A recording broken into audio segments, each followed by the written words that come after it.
Grandfather travelled to Marinus, planet of the Voords. He was astonished to find Daleks fighting Voords.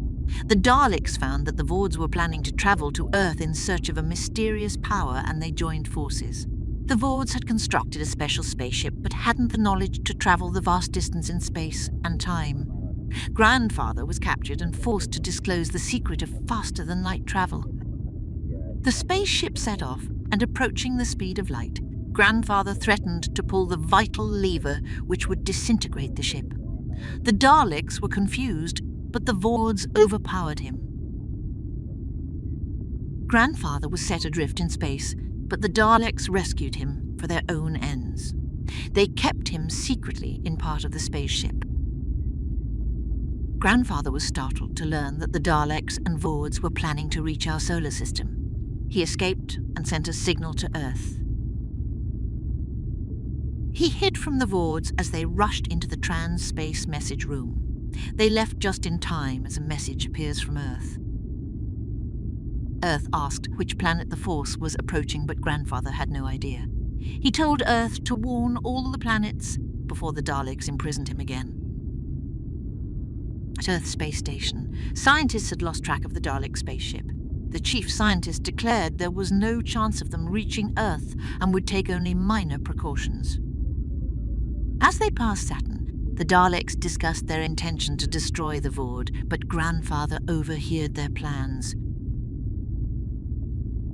He attracted the attention of the Chief Voord, who was astonished to discover Grandfather was still on their ship. He told the Voord of their allies' plan, and they rounded the Daleks up, but a lone Dalek hid away. Approaching Earth, the free Dalek attacked the Voord guards, freeing the other Daleks and causing a great fight between both parties. Grandfather climbed into the escape capsule as the fight continued. The ship's power center was hit by a Dalek blast, and the ship disintegrated as Grandfather shot out of the capsule. Heading towards Earth, Grandfather tuned into his space scanner and saw Daleks on their trans-solar discs, but the Voords had been destroyed. Grandfather was trying to contact Earth when the Chief Voord, hidden away on board the capsule, leapt out and attacked him. The Daleks on their hoverboats saw that the capsule was heading for the South American jungle, while Earth Space Headquarters ordered space fighters to intercept. A gripping battle ensued in space, and many of the Daleks were destroyed. Grandfather's capsule landed in the jungle, and the remaining Daleks landed nearby. Grandfather and the Chief Voord climbed from the capsule before Grandfather rescued him from an alligator. In return, the Voord agreed to help him locate and fight the Daleks. Grandfather and the Voord found the Daleks and heard their plan. There was a certain type of mushroom which was used by Inca priests that bestows superhuman powers. Grandfather realized that if the Daleks took the juice of these fungi into their brain cells, their brain power would be so great they would outwit any power used against them. The Daleks set out on their search for the mushrooms, blasting down the jungle as they went. The Chief Voord had the secret of the true fungi, and Grandfather told him to contact the Daleks and led them to the deadly mushrooms. The Voord met the Daleks, explaining that he survived and knew the secret of the mushrooms. He led them to the mountain of the deadly fungi, and the Daleks took in the juices. Grandfather followed and watched Acast as the Daleks shouted excitement. Their brain power had been increased. Using this power, they became aware of an approaching Earth fighter fleet and planned to ambush it. It was at this point that Grandfather wondered if the Voord had double-crossed him. The Daleks lurked behind the mounting peaks as the fighter fleet approached. The Voord kept on a hoverboat. Grandfather could do nothing to warn the Earth fighters. The Daleks swept down on the unprepared fighters. In the first dive, half of the fleet was destroyed. It seemed that nothing could stop their onslaught. This new power enabled them to anticipate every action of the Earth pilots. Grandfather watched delighted as the Daleks fell from their hoverboats. The deadly mushrooms had destroyed them.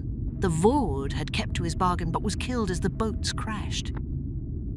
Inside one of the Earth crafts, Grandfather headed back to England. Earth had been saved from a Dalek conquest, not by great scientific forces, but by a simple jungle fungus.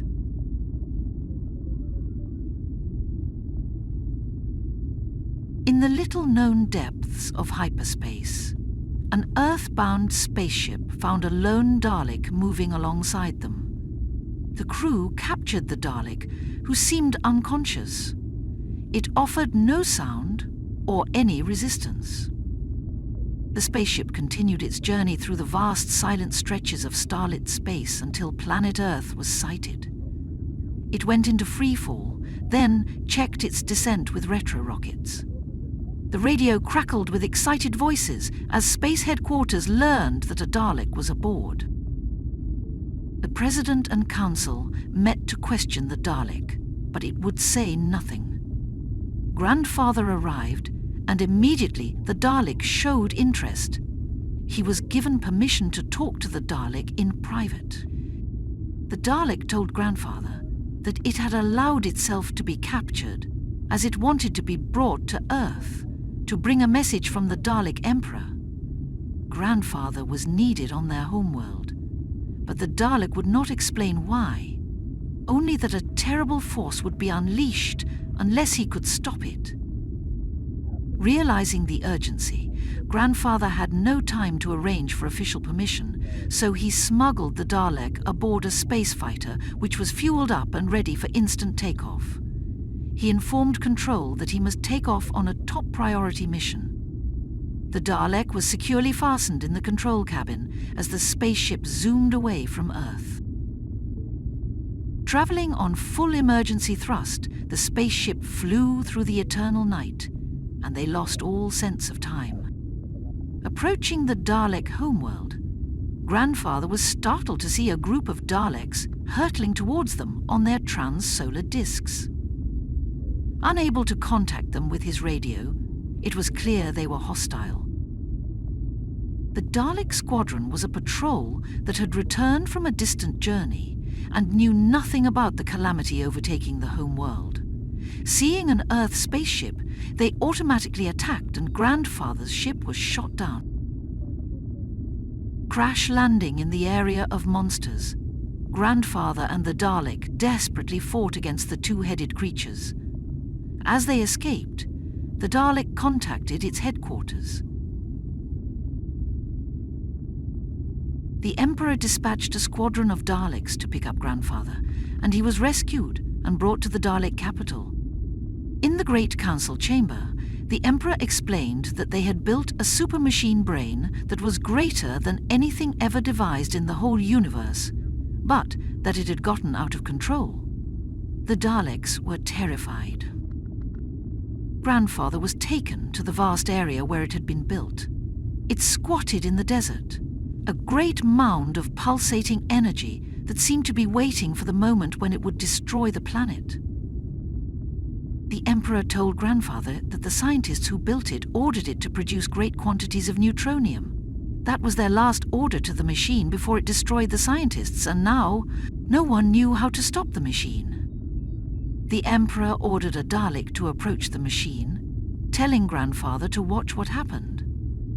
If the machine continued producing neutronium, the substance would reach its critical point and explode, blowing the planet to bits.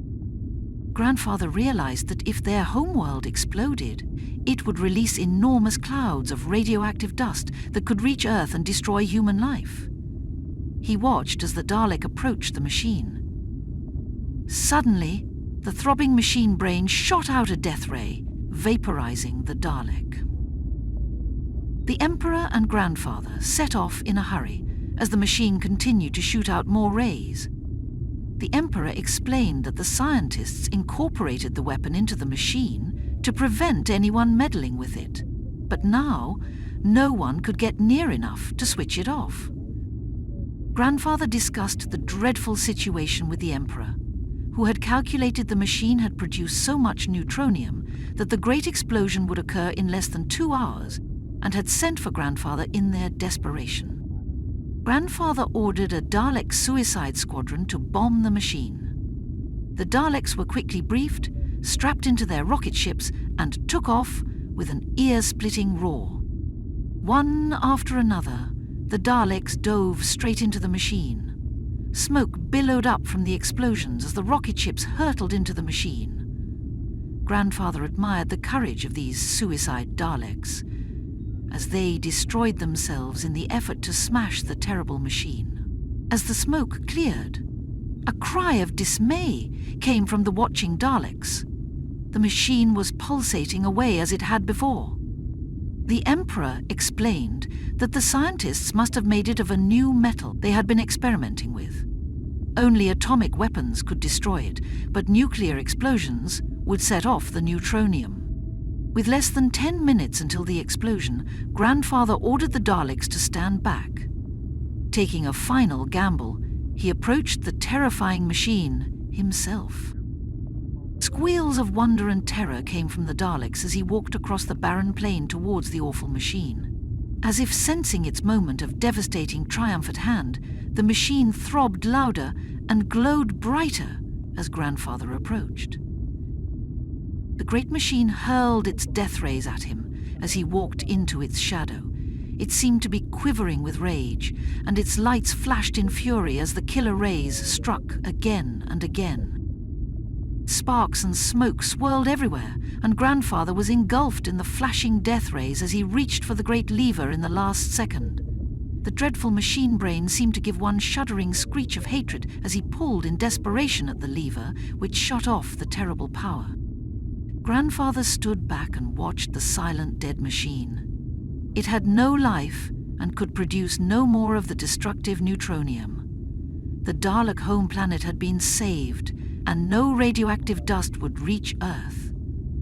A great shout of wonder came from the watching Daleks. Why, they wondered, was Grandfather not destroyed? He explained that the scientists who made the machine made the death rays to destroy interfering Daleks. They couldn't have known that an alien would go near the machine, so the rays had no effect on him. Apart from being hot, Grandfather joked, at the banquet held in his honor that evening,